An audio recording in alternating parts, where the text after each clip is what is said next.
Hi guys, good evening, welcome back to my channel. এখন সন্ধ্যা হয়ে গেছে, 7:30 মতো বাজে। এই জাস্ট চা শেষ করলাম আমি।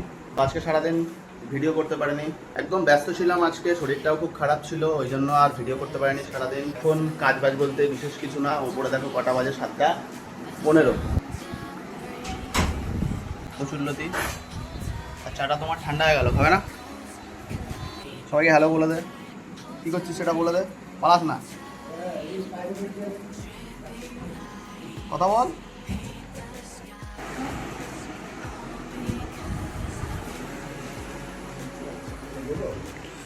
তা এখন চলে এসছে আমার কাছে তেলের স্যান্ডউইচ। তো এটা পুরো তেলে ভরা।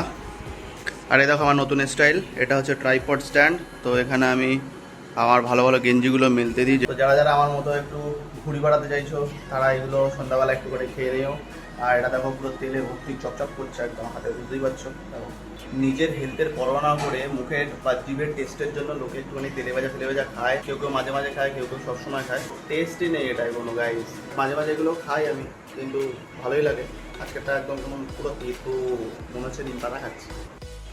তো মা গেছে একটু বাবার সঙ্গে, আর আমাকে বলে গেছে এই কচুরলতিগুলো কেটে রাখতে। তো 10 মিনিট আমি সময় নষ্ট করলাম, এখন এসে দেখবে কাটা হয়নি। সো তাড়াতাড়ি করে কেটে নিই। 2000 years later. সময় হয়ে গেছে 9:30। কচুরলতি কাটতে কাটতে আমার বয়স হয়ে গেছে, তাও আমি ছাড়াতে পারিনি। অল্প কিছুটা করেছি, তাতেই আমার 1-1.5 ঘন্টা সময় চলে গেল। এই দেখো কুমড়োগুলো কাটা হলো।